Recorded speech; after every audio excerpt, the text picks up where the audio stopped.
Om Swastiastu, Namo Buddhaya, Rahayu, Shalom Alaikum, Salam Alaikum, salam sejahtera untuk seluruh warga Nusantara berpancasila.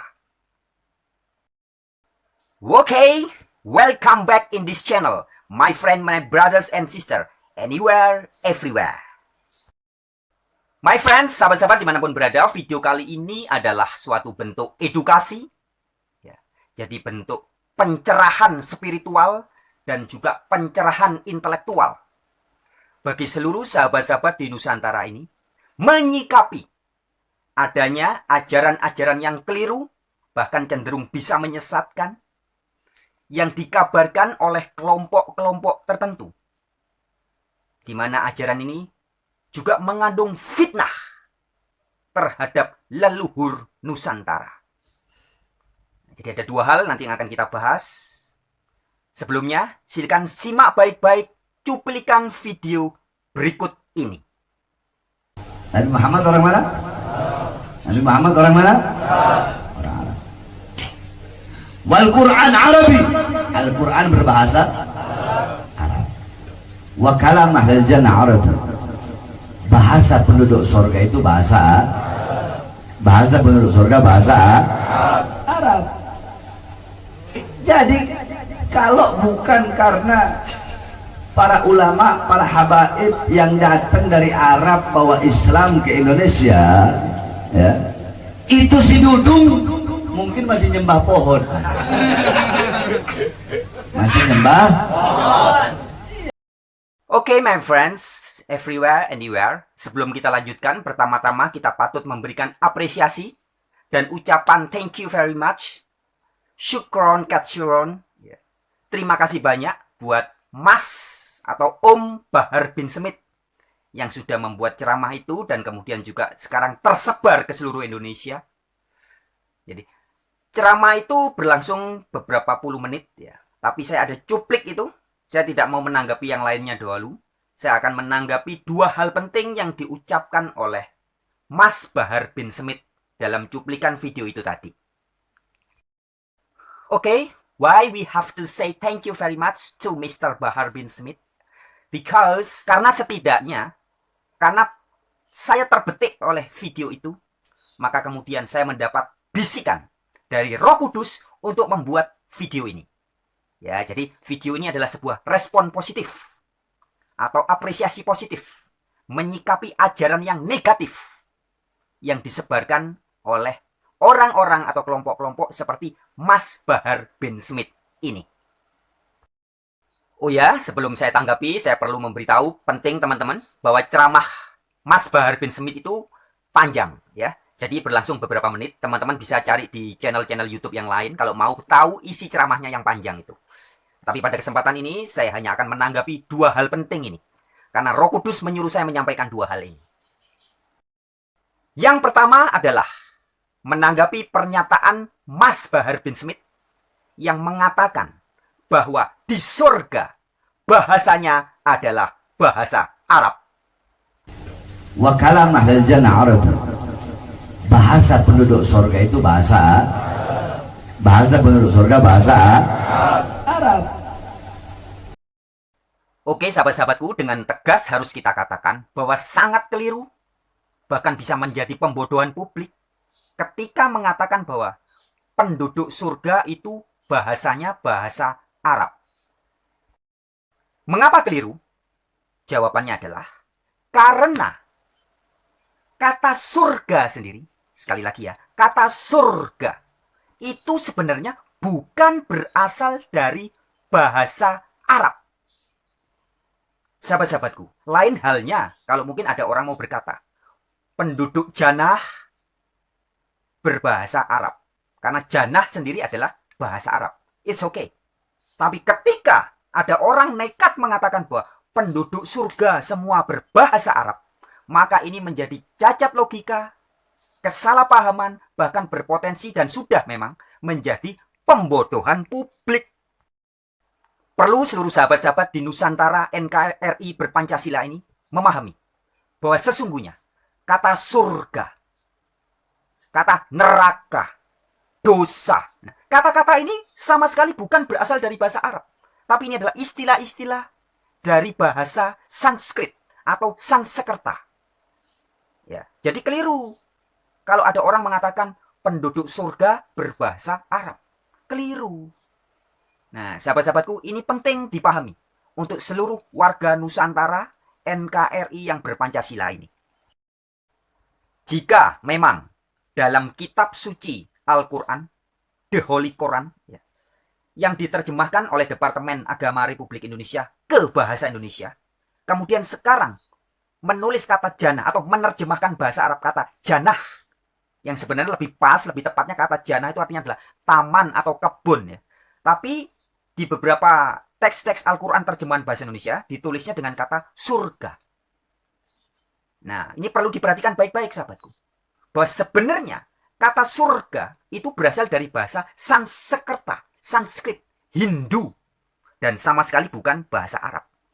Jadi atas dasar pemahaman ini, sangat keliru kalau orang berkata bahwa surga, kata surga yang berasal dari bahasa Sanskerta itu, yang berasal dari bahasa Hindu itu, kemudian diklaim sebagai semua penduduk surga berbahasa Arab. Keliru sekali. Sebagai tambahan informasi, sahabat-sahabatku, ya. Jadi memang begini, di Indonesia ini, di tanah Nusantara ini luar biasa. Di Nusantara ini, seluruh dunia bisa diterima, bisa dirangkul, bisa dipeluk, bahkan bisa kawin-mawin, bisa bercampur. Kemudian sekarang menjadi bagian dari Indonesia. Saya mau kasih contoh, sahabat-sahabatku. Di dalam saudara-saudari Muslim, sekarang di Indonesia ada istilah pesantren. Pesantrian sebenarnya. Itu dari kata pesantrian yang kemudian menjadi sekarang pesantren. Yang kita tahu pesantren adalah sekolah saudara-saudari kita Muslim. Tapi tahukah kita, tahukah Anda, tahukah warga Nusantara, bahwa kata pesantren sendiri, itu sebenarnya berasal dari kata santri, ya. Dari kata pesantrian, ya. Santri sendiri, itu berasal dari istilah cantrik. Ini istilah Hindu. Bahasa Sanskerta, cantrik. Ini bukan bahasa Arab. Dari bahasa Hindu, Jawa. Cantrik artinya adalah murid. Maka tempat pemuritan, tempat para siswa-siswi itu disebut pesantrian, pecantrian. Nah, sekarang menjadi pesantren. Kalau dulu pesantrian atau tempatnya cantrik-cantrik, murid-murid itu gurunya pendeta-pendeta Hindu. Nah, karena terjadi pernikah, dalam tanda kutip ya, pernikahan, pembauran, persaudaraan, persahabatan dengan orang-orang dari Arab, maka muridnya disebut santri. Gurunya ustadz. Loh, santri sendiri berasal dari cantrik dari bahasa Hindu Jawa, Sanskerta. Ustadz dari bahasa Arab. Loh, bergabung toh, bersahabat toh. Itulah hebatnya Nusantara. Tapi sahabat-sahabatku, jangan kemudian kebablasan. Dikasih hati, kalau orang Jawa bilang, ojo dikei hati ngerogo rempelo.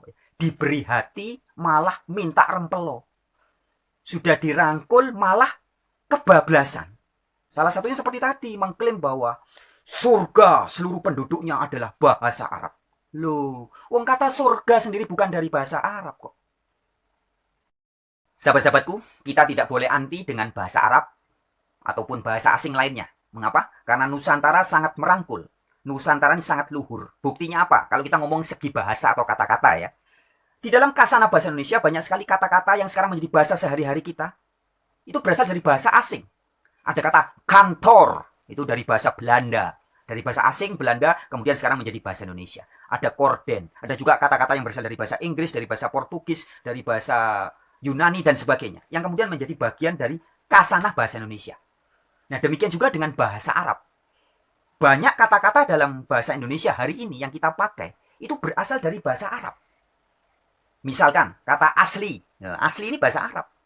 Ada juga abad atau abadi, ada juga ya. Kemudian ilmu, insan, ini semua bahasa Arab. Ada kata jawab, itu bahasa Arab. Kertas, malaikat, maut, musibah, ini semua bahasa Arab. Dan masih banyak lagi, bukan 1, 2, 3, 4, 5. Ada banyak kata-kata bahasa Indonesia sehari-hari yang sekarang kita pakai, itu berasal dari bahasa Arab. Tetapi, Jangan karena banyak hal-hal di Indonesia yang sudah menjadi persahabatan penyatuan dengan bahasa Arab, kemudian dibablaskan, diklaim bahwa surga penduduknya berbahasa Arab. Jangan gitu toh yo.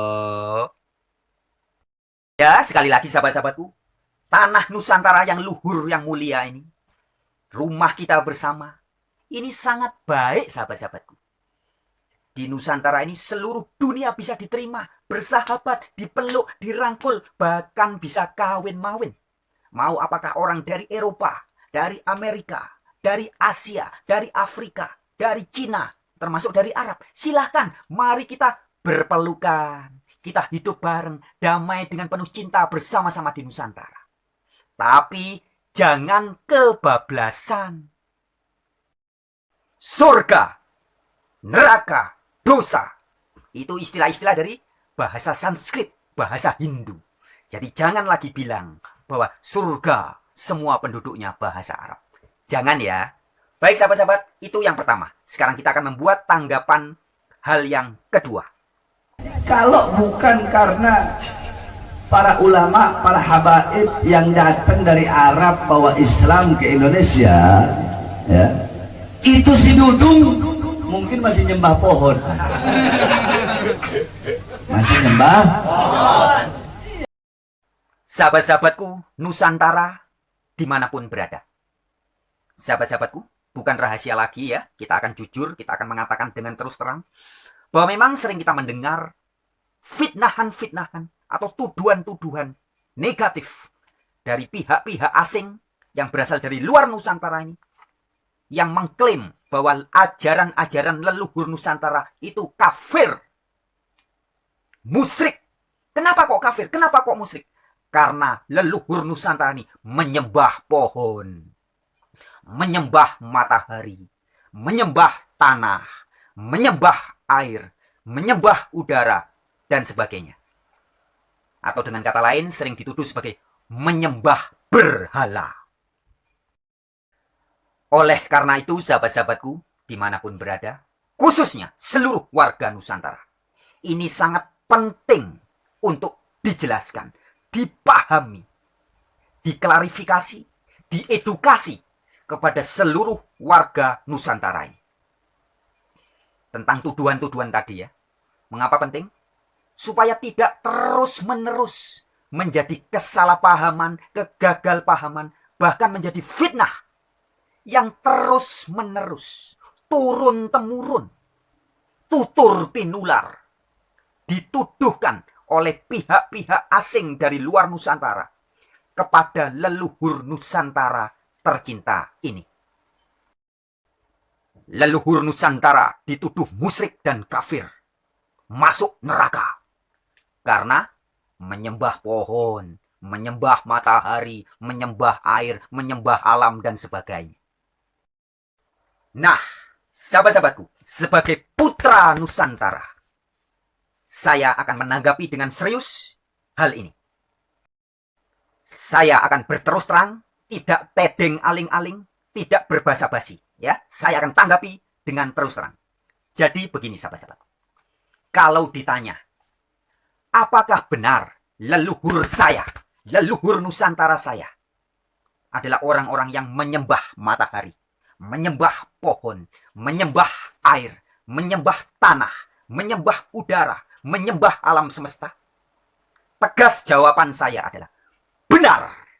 Leluhur saya adalah orang-orang yang menyembah alam semesta, menyembah matahari, tanah, air, udara, pohon, sungai, laut, gunung, dan sebagainya. Tetapi sahabat-sahabatku, ini yang harus dipahami betul-betul. Ini yang harus dipahami betul-betul. Ya, makna menyembah yang kami pahami, yang kami hayati dan kami sadari, sama sekali tidak seperti yang dituduhkan oleh orang-orang dari luar Nusantara. Makna menyembah yang kami hayati dan kami pahami tidak seperti yang dipikirkan oleh orang-orang asing yang menuduh bahwa kami menyembah berhala. Sebab sesungguhnya makna menyembah, ketika saya mengatakan saya menyembah air, saya menyembah tanah, saya menyembah pohon, saya menyembah matahari, saya menyembah alam semesta, dan sebagainya. Ini harus dipahami dengan kesadaran seperti yang saya sampaikan saat ini. Yaitu, makna menyembah adalah menghayati, menyadari sesadar-sadarnya, menghormati dan menghargai secara sungguh-sungguh kuasa Sang Maha Pencipta yang ada di dalam semesta raya ini. Sekali lagi ya, saya ulangi supaya jangan sampai salah paham lagi. Ketika saya berkata, saya adalah penyembah pohon, saya adalah penyembah matahari, saya adalah penyembah air, penyembah sungai, penyembah gunung, penyembah alam semesta. Itu harus dipahami sebagai saya menghayati dan sangat menghormati dan sangat menghargai kuasa-kuasa Sang Maha Pencipta yang berada di dalam semesta raya ini. Sekali lagi, untuk ketiga kali saya tekankan. Ketika saya berkata, saya menyembah matahari, itu harus dipahami maknanya adalah saya sangat menyadari, menghayati dan menghormati kuasa Sang Maha Pencipta yang ada di dalam matahari. Paham? Jadi saya tidak pernah menyembah mataharinya saja. Tapi saya menyembah kuasa Sang Maha Pencipta yang ada di dalam matahari. Kemudian ketika saya mengatakan saya menyembah tanah, harus dipahami betul-betul ya sahabat-sahabatku. Artinya adalah saya sangat menghayati dan menyadari betul-betul dan menghormati kuasa-kuasa Sang Maha Pencipta yang ada di dalam tanah dengan segala unsur-unsurnya, bumi dengan segala unsur-unsurnya. Jadi yang saya sembah itu kuasanya Sang Maha Pencipta, bukan semata-mata tanahnya. Begitupun ketika saya menyembah air, ketika saya menyembah pohon, ketika saya menyembah gunung, bukan gunungnya, tapi kuasa Sang Maha Pencipta yang ada di tanah, air, udara, pohon, gunung, dan alam semesta ini. Itulah yang saya sembah. Oke, sekali lagi perhatikan baik-baik sahabat-sahabatku ya. Ketika saya berkata bahwa saya menyembah matahari, harus diartikan jangan seperti pikiran Anda, jangan seperti yang ada dalam benak Anda, tapi harus dipahami seperti yang saya sampaikan sekarang, yaitu saya menyembah matahari artinya adalah saya menyadari, menghayati, dan sangat menghormati serta sangat menghargai kuasa Sang Maha Pencipta yang begitu nyata ada dalam matahari. Baik dalam sinarnya, dalam panasnya, dalam energinya. Begitupun ketika Anda melihat ada leluhur Nusantara yang menyembah pohon, artinya orang itu sedang menyadari, menghayati, dan menghormati atau sangat menghargai kuasa Sang Maha Pencipta yang begitu nyata, jelas, las ada di pohon dan tumbuh-tumbuhan di seluruh bumi ini. Atau ketika Anda melihat ada orang menghormati atau menyembah gunung, Anda harus menyadari, harus memahami bahwa maksudnya ketika Anda melihat orang itu sedang menyadari, menghayati, menghormati, serta sangat menghargai kuasa Sang Maha Pencipta yang begitu nyata ada di dalam gunung itu. Nah, kalau kita mengutip kitab Mazmur atau kitab Zabur 90 ayat 2 dikatakan, Yahweh itu maksudnya Allah ya, God. Allah atau Yahweh melahirkan gunung-gunung. Nah, Yahweh memperanakkan bumi dan dunia. Ya, jadi artinya melahirkan dan memperanakkan di sini artinya menciptakan. Jadi di gunung-gunung, di alam semesta ini semua ada partikel-partikel God, partikel-partikel Tuhan yang Maha Kuasa. Nah, mengapa saya begitu menghormati atau sangat menghargai, sangat menghayati kuasa Sang Maha Pencipta, kuasa Yehovah, kuasa Yahweh, kuasa Allah Subhanahu wa Ta'ala yang ada di dalam pohon, di air, di udara, di tanah, di matahari, di gunung, dan di alam semesta ini? Jawabannya adalah sebab seluruh raga saya, sekali lagi perhatikan baik-baik ya sahabatku, seluruh raga saya yang terdiri dari 7 unsur: kulit, rambut, otot, daging, darah, sumsum, dan tulang. Ini tersusun dari 4 unsur alam. Sekarang saya bisa ngomong gini, telinga Anda juga bisa mendengar saya, mata Anda bisa melihat saya, kita bisa saling berkomunikasi. Semua ini karena raga kita tersusun atas 7 unsur tadi. Sekali lagi, kulit, rambut, otot, daging, darah, sumsum, tulang. Siapapun Anda, suku bangsa apapun, agama apapun, ras apapun, ya, apapun jabatan Anda, siapapun Anda, semua kita memiliki 7 unsur raga yang sama. Nah, ke-7 unsur raga kita ini terbentuk dari 4 unsur alam. Dari tanah, dari air, dari udara, dan dari api atau matahari atau hawa. Sebelum saya dan Anda lahir, sperma bapak kita dan ovum ibu kita menyatu. Kemudian menjadi jigot. Jigot ini sebelum jadi bayi, sebelum jadi janin bahkan, diberi makan dari 4 unsur alam tadi. Dari tanah. Dari tanah apa aja? Mungkin ibu kita bisa makan jagung, beras, ya, sayur-sayuran, semua dari unsur alam yang ada di tanah.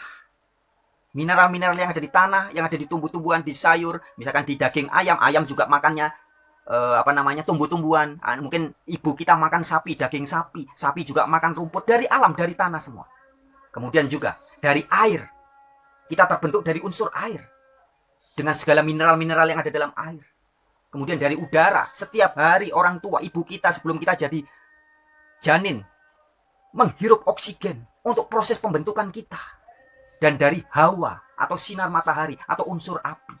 Dan kemudian jigot berubah menjadi janin.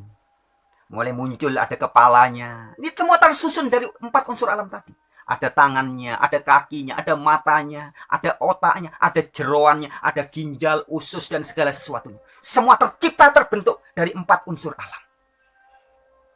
Kemudian lahir jadi bayi. Nah, sahabat-sahabatku, karena ke-4 unsur alam yang sangat nyata ini adalah penyusun tubuh jasmani saya ini, maka sangat wajar dan sudah selayaknya jika saya sangat respect, sangat menghormati. Dalam bahasa Indonesia, menyembah. Menyembah artinya bukan seperti menyembah berhala ya. Orang bikin patung, bikin dari logam, dari emas, kemudian disembah. Bukan begitu ya. Tetapi adalah ketika saya menyembah pohon, artinya saya sangat sadar bahwa saya bisa hidup dari umur 0 sampai sekarang. Karena pohon itu mengeluarkan oksigen. Dan oksigen adalah bagian dari jiwa raga saya. Ketika saya menyembah tanah, saya sangat sadar bahwa setiap hari yang saya makan, yang membentuk mata saya, otak saya, kepala saya, seluruh raga saya, berasal dari tanah. Saya sangat hormat kepada sinar matahari. Karena sinar matahari ini seperti generator raksasa, sumber energi raksasa di bumi ini. Yang membuat tumbuh-tumbuhan bisa tumbuh, ikan di laut bisa hidup, binatang-binatang bisa hidup. Dan kemudian makhluk-makhluk hidup itu juga menyusut menjadi bagian penyusun tubuh saya. Sehingga saya sangat menghormati, saya sangat menghayati, saya sangat menghargai semua unsur-unsur alam semesta itu. Begitu pula ketika saya menyembah dalam makna menghormati atau sangat menghargai atau sangat menghayati kuasa Allah yang ada di dalam air. Ketika saya menyembah air, artinya saya sangat respect kepada kuasa Allah yang ada dalam air. Mengapa? Karena salah satu unsur penyusun raga saya adalah unsur air. Sahabat-sahabatku, sebagai bahan pemikiran saja, coba renungkan dan pikirkan. Dapatkah Anda dan saya hidup barang 1 detik saja jika tanpa 4 unsur alam tadi? Nggak bisa. Banyak manusia di muka bumi ini bisa hidup dari lahir sampai mati, sampai tua dan mati, tanpa baca kitab suci. Tapi tidak ada satupun makhluk yang bernama manusia di muka bumi ini yang bisa hidup sedetik saja jika tanpa tanah, tanpa air, tanpa udara, dan tanpa matahari. Saya sangat menghargai dan respek kepada semua kitab suci yang ada di muka bumi. Tapi secara pribadi, saya jauh lebih hormat lebih respect, lebih menghargai dan menghayati 4 unsur alam yang ada di dunia ini. Sebab setiap hari saya adalah bagian dari makrokosmos. Saya adalah mikrokosmos. Saya adalah saripatinya alam semesta. Saya adalah saripatinya semesta raya. Saripati matahari ada menjadi saya. Saripati tanah, saripati air, saripati udara. Jadilah saya. Itulah sebabnya saya menyembah dalam makna sangat menghormati dan menghargai tanah, air, udara, dan matahari. Yang diantaranya kalau dijabarkan lebih lanjut ada menjadi lautan, air, hujan, udara, angin, gunung, termasuk pohon. Ya, sahabat-sahabatku, jadi makna kata menyembah jangan disalahpahami seperti yang Anda bayangkan. Menyembah harus dipahami sebagai apa tadi? Menyadari dan sangat menghayati, menghormati kuasa Sang Maha Pencipta yang ada di dalam alam semesta itu. Saya menyembah alam semesta, artinya saya bukan semata-mata nyembah alamnya, bukan. Tapi kuasa Sang Maha Pencipta yang ada di alam semesta ini. Sebagai tambahan informasi aja sahabat-sahabatku, sebenarnya kata menyembah dalam bahasa Indonesia ini mirip dalam bahasa Yunani. Ya. Jadi kalau kita baca di teks Bible, Alkitab berbahasa Yunani, kita perjanjian baru ya, itu yang diterjemahkan ke dalam bahasa Indonesia sebagai kata menyembah. Ya. Itu sebenarnya dalam teks Yunani ada 2 kata. Yang satu proskuneo, yang bermakna sangat menghormat, sangat respect. Yang satu tertulis dengan kata latruo. Nah, latruo dan proskuneo ini dalam bahasa Inggris sama-sama diterjemahkan keduanya sebagai worship. Bahasa Indonesia menjadi menyembah. Tapi kalau orang tidak paham maksudnya, ini bisa salah paham. Padahal maksudnya beda. Jadi latruo ini kata menyembah dalam makna beribadah kepada Sang Maha Pencipta. Sedangkan proskuneo ini maknanya menyembah dalam arti sangat menghormati. Dan ini bisa dipakai kepada Yesus. Yesus itu diproskuneo, disembah. Kemudian raja-raja juga diproskuneo. Daud, Raja Daud itu juga diproskuneo, disembah oleh banyak orang. Nah ini tapi beda. Ketika orang berkata latruo dengan orang berkata proskuneo, meskipun sama-sama bisa diterjemahkan sebagai menyembah, tapi maknanya, sense of language-nya, rasa bahasanya, pemaknaannya sangat berbeda. Nah, begitupun ketika seperti tadi saya sampaikan. Ketika saya berkata, saya menyembah matahari, saya menyembah pohon. Itu beda banget dengan ketika saya berkata, saya menyembah Sang Maha Pencipta. Beda. Di Jawa sendiri ya, ada tradisi menyembah leluhur atau menyembah orang tua. Sujud sungkem. Masih banyak ya, anak-anak yang sujud menyembah kepada bapaknya, kepada orang tuanya. Bukan berarti beribadah dalam arti seperti menyembah Gusti Allah. Bukan. Tetapi sadar, penghayatan yang penuh. Bahwa melalui bopo biung, melalui bapak ibu yang kita sungkem, kita sembah itu. Sadar, saya hadir di dunia ini melalui sperma bapak dan ovumnya ibu. Jadi bapak dan ibu saya ini patut saya hormati. Karena bapak dan ibu saya ini menjadi perantara penciptaan, lahirnya, hadirnya saya ke muka bumi ini. Nah, jadi saya menyembah bapak ibu. Kemudian yang menyusun badan saya, itu tadi. Ada unsur-unsur tanah, unsur air, unsur udara, unsur matahari. Itu sebabnya saya menyembah semuanya. Saya menghormati semuanya. Bukan menyembah berhala. Oke, sahabat-sahabatku ya. Perlu digarisbawahi juga ya, bahwa apa yang sudah saya sampaikan melalui video ini, meskipun dipicu untuk menanggapi cuplikan dari video pernyataan ceramah dari Mas Bahar bin Smith tadi, tetapi sebenarnya tujuan penyampaian saya ini tidak hanya menunjuk kepada satu golongan tertentu saja, tetapi kepada seluruh ajaran-ajaran asing yang berasal dari luar Nusantara, yang sudah gagal memahami keluhuran Nusantara. Sekali lagi ya, jadi apa yang saya sampaikan ini bukan hanya menunjuk kepada kesalahpahaman ajaran-ajaran asing tertentu, tapi saya katakan semua. Mau ajaran dari Yunani, dari Eropa, dari Ibrani, dari Yahudi, dari Cina, dari manapun yang sudah datang ke Nusantara ini. Harap memahami. Ya, jangan digagal pahami lagi. Jadi dogma apapun, agama apapun, ajaran apapun juga, atau budaya manapun juga, kalau mau masuk Nusantara. Sekali lagi, budaya apapun juga, dogma apapun juga, agama apapun juga, ajaran apapun juga, dari luar Nusantara, kalau mau masuk Nusantara, dan mau melebarkan sayap di tanah Nusantara ini, silahkan. Welcome to my paradise. Welcome, my dear. I love all of you. Marilah kita saling berjabat tangan, berpelukan dengan cinta dan damai. Sekali lagi, welcome to my paradise. Tapi, sekali lagi, tapi ingat baik-baik ya, sahabat-sahabatku, ada pepatah. Di mana tanah dipijak, di situ langit harus dijunjung. Artinya, orang-orang yang datang ke tanah Nusantara ini, yang makan minum dari tanah Nusantara, yang cari makan, cari kerja, membuat bisnis di tanah Nusantara ini, yang kawin mawin, beranak pinak di tanah Nusantara ini. Seperti misalkan kakek moyang saya. Ini contohnya saya ini. Ini hasil dari campuran orang-orang asing, ya, ada yang dari Jerman, dari Belanda, bercampur dengan Jawa. Kemudian jadilah saya. Gado-gado khas Nusantara. Sekali lagi, sahabat-sahabatku, di mana tanah dipijak, di situ langit harus dijunjung. Sadarilah, hayatilah, hormatilah, dan hargailah segala sesuatu yang ada di bumi Nusantara ini. Ya, jangan dikit-dikit dimusrik-musrikan, dikopar-kapirkan, kafir, tanpa Anda mengetahui maknanya dengan benar. Sahabat-sahabatku, berlakulah baik, jadilah bijak, jadilah tamu yang baik bagi orang-orang asing yang mau melebarkan sayap, mau bergandengan dengan orang-orang Nusantara. Tapi jangan kebablasan, ya. Nah, bagaimana kalau nggak bisa atau nggak mau? Nggak mau menghargai, nggak mau menghormati leluhur Nusantara, nggak mau menghormati tanah Nusantara.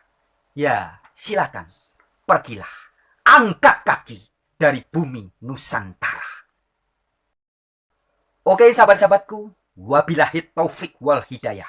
Wassalamualaikum warahmatullahi wabarakatuh. Yang berbahasa Ibrani, Shalom Aleichem. Rahayu, Namaste. Namo Buddhaya. Om Santi Santi Santi. Om.